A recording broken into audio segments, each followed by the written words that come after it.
श्री अग्रसेन कन्या महाविद्यालय की ऑनलाइन क्लासेस में मैं आपका हार्दिक स्वागत करता हूं।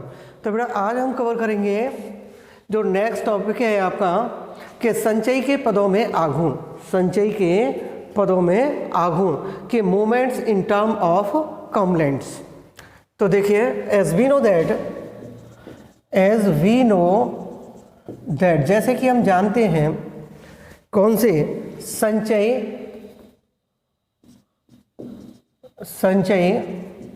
जनक फलन की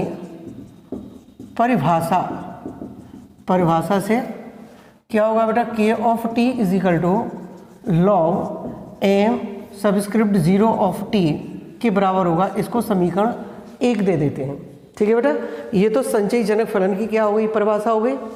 आगे देखते हैं कि इसमें कि k of t is equal to और log m subscript 0 of t equal to क्या होगा, k1t plus k2 t square factorial 2 के बराबर हो गया, राइट, प्लस और k3 और t क्यू अपॉन फैक्टोरियल 3 और k4 t power factorial 4 up to kr t power r upon factorial r के बराबर होगा।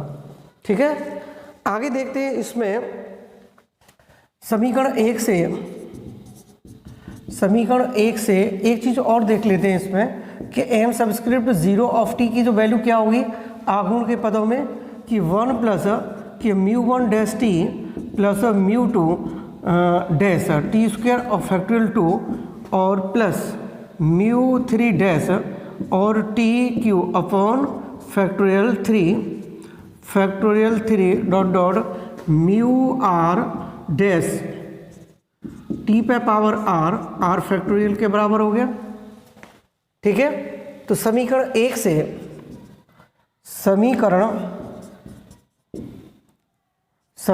1 से यानी k of t equal to ये हो जाएगा बेटा क्या, कि log m subscript 0 of t के बराबर है, या log m subscript 0 of t बराबर किसके, के टी के बराबर हो गया, के ऑफ टी के बराबर हो गया कि नहीं हो गया।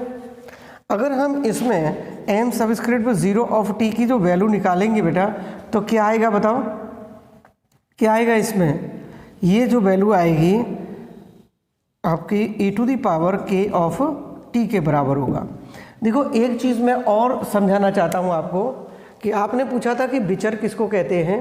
विचर क्या होता है कि आप कोई भी समस्या है जब हम बारंबारता बंटन के अंदर उसको व्यवस्थित कर लेते हैं, ठीक है, तो बारंबारता व्यवस्थित कर लेते हैं तो एक तो xi होता है, एक fi होता है। तो xi का मतलब क्या हो गया, पद।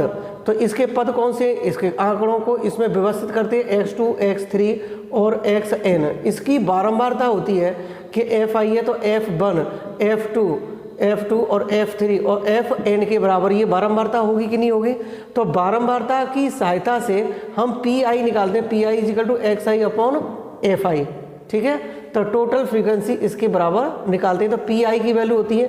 तो इन्हीं के हिसाब से इसकी बारंबारता जो बंटन के हिसाब से फिर हम क्या निकालते हैं, इसका प्रायिकता निकालते हैं। क्या निकालते हैं, प्रायिकता।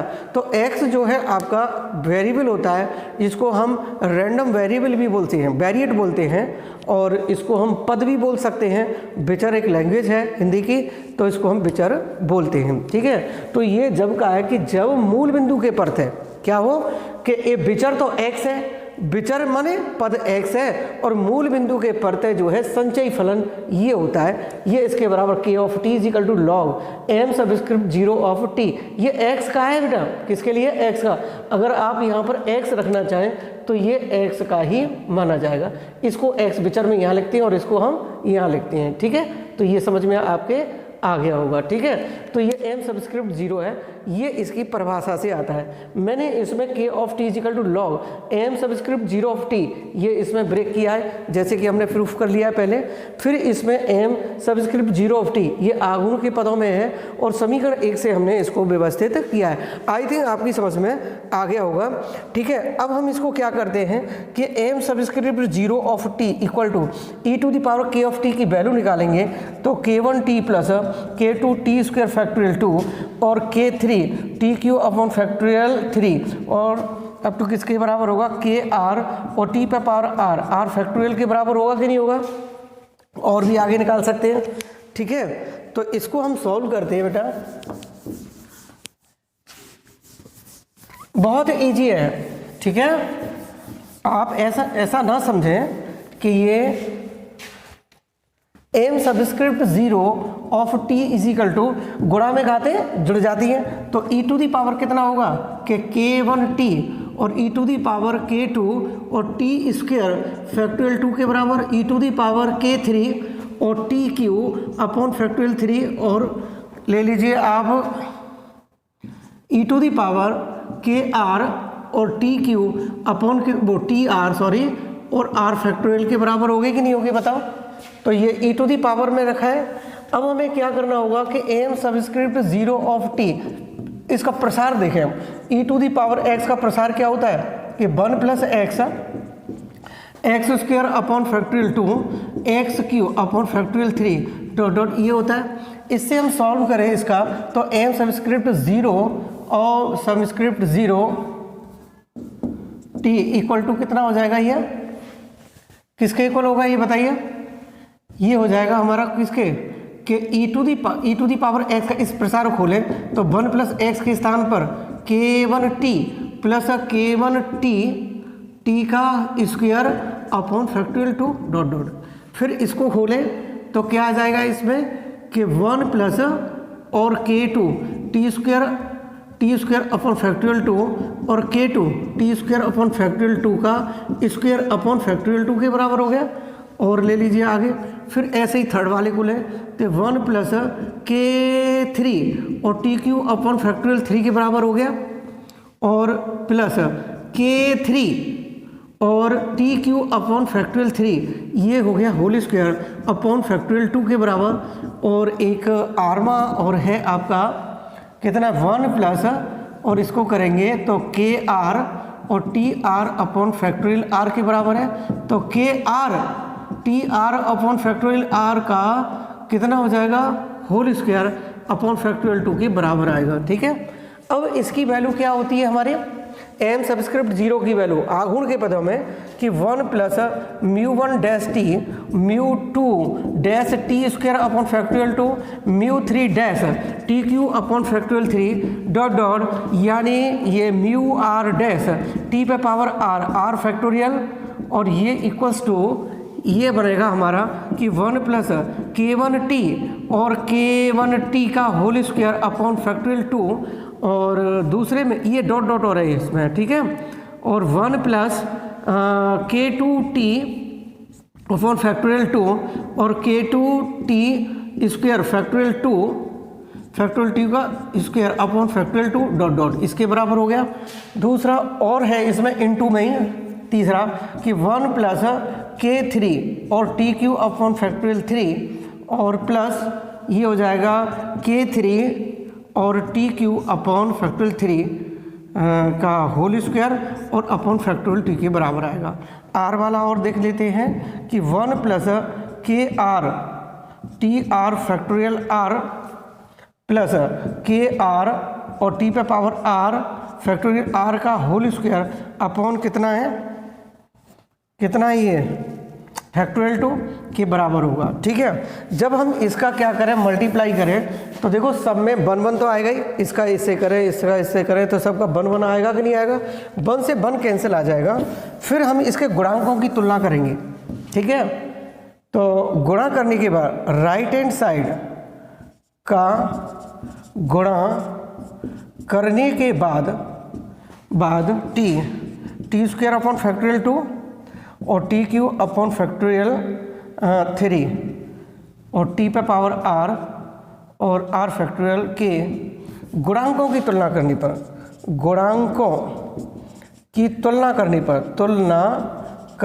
पर तो ये हो जाएगा आपका μ1 डैश इज इक्वल टू किसके बराबर होगा, k1 के बराबर आएगा। ठीक है, आगे देख लेते हैं इसको। ठीक है, और दूसरा जो आएगा इसी तरह से K1 म्यू टू डैश बराबर हो जाएगा आपका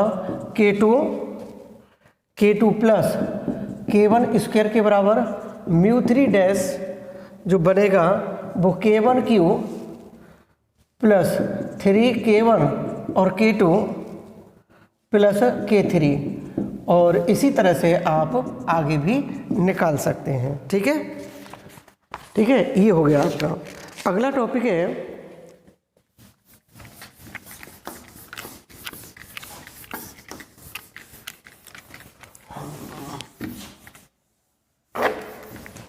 देखो, अगला है गुण संचय के गुणधर्म। संचय के गुणधर्म,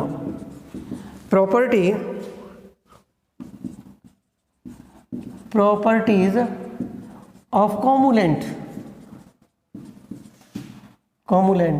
ठीक है बेटा, अब इसकी प्रॉपर्टीज क्या होती हैं? नंबर वन है मूल बिंदु परिवर्तन है बेटा, मूल बिंदु परिवर्तन से केवल प्रथम संचय के मान में परिवर्तन आता है। शेष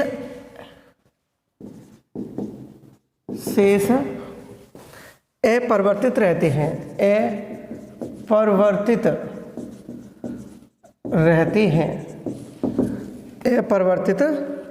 हैं। ठीक है, ये है अपरिवर्तित रहते हैं। तो सबसे पहले हमें ये देखना होगा बेटा, इसमें ये देखना होगा कि संचय के गुणधर्म है, और पहला गुणधर्म क्या है कि मूल बिंदु परिवर्तन से। अब ये मूल बिंदु परिवर्तन है क्या चीज़, क्या प्रॉब्लम है मूल बिंदु परिवर्तन से?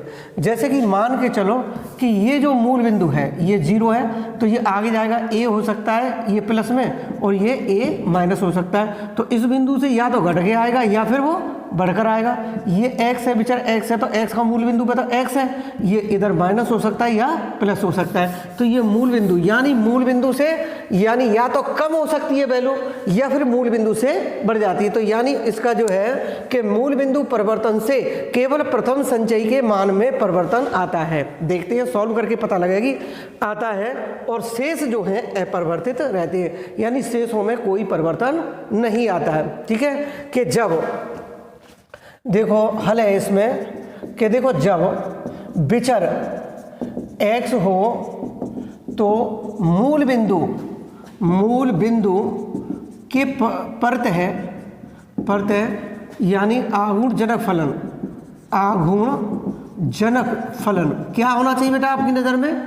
क्या होना चाहिए कि m subscript 0 of t equals to कितना, x के हिसाब से तो हो गया x के, तो मैथमेटिकल एक्सपेक्टेशन e⁻t और ये x के बराबर होगा कि नहीं होगा बेटा, बताइए।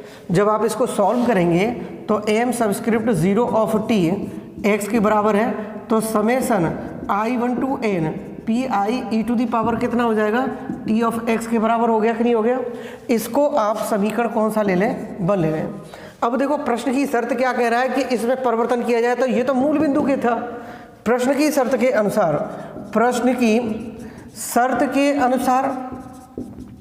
अनुसार कि जब मूल बिंदु को परिवर्तन कर दिया जाए, कर दिया जाए तो माना देखो y बराबर x माइनस ए भी कर सकते हैं और y बराबर x प्लस ए भी कर सकते हैं। परिवर्तन करना है हमें तो, और ये पता लगाना है कि परिवर्तन आता है, शेष में कोई परिवर्तन नहीं आता। तो समीकरण एक से तो m सबस्क्रिप्ट 0 ये बेटा y रखेंगे इसको, तो ये किसके बराबर हो जाएगा कि summation i1 to n P I e⁻t y के बराबर हो जाएगा बेटा। ठीक है, कोई डाउट तो नहीं है? आगे चलते हैं, यहाँ तो कोई प्रॉब्लम नहीं आएगी। ठीक है,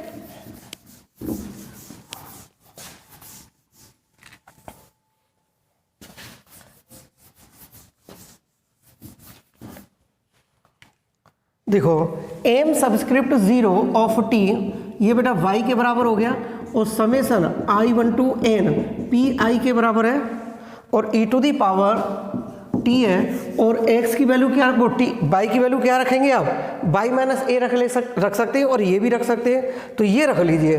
ठीक है, तो ये कितना हो जाएगा, x माइनस ए के बराबर है। सॉल्व करो कि summation i1 to n P I T X और माइनस टी ए के बराबर है, तो और आगे सॉल्व कर सकते हैं कि summation i1 to n P i e to the power minus का टी ए और ये वैल्यू बनेगी e to the power t x के बराबर होगी।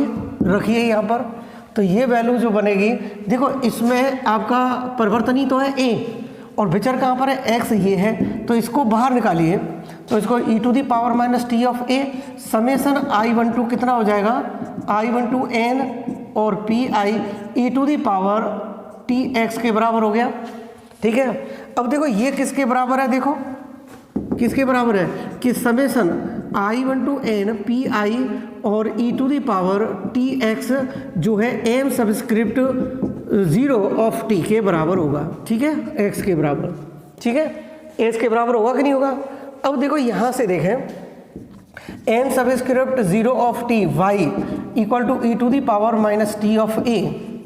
ठीक है, t ऑफ a और m सबस्क्रिप्ट 0 और ये किसके लिए हो गया, x के लिए हो गया। x का प्रसार क्या होता है, क्या होता है प्रसार, निकालेंगे इसको। देखो समीकरण 2 ले लेते हैं। अब संचयी जनक फलन की परिभाषा से, संचयी जनक फलन की परिभाषा से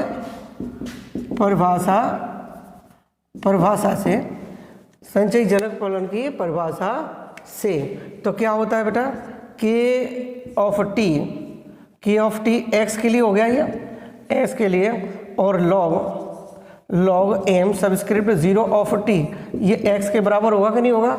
अब देखो ये किसके बराबर, m सबस्क्रिप्ट 0 ये x जो होगा e to the power k x और t के बराबर होगा कि नहीं होगा। अब t x की जो वैल्यूज है वो क्या चीज़ है हमारी, क्या चीज़ है इसकी, क्या चीज़ है इसकी,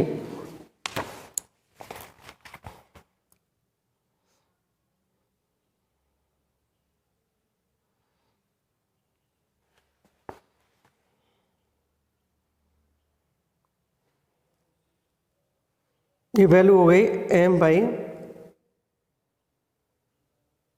के, बाई के लिए लें, किसके लिए लें, बाई के लिए लें, और ये किसके बराबर हो गई, बाई के बराबर हो गई,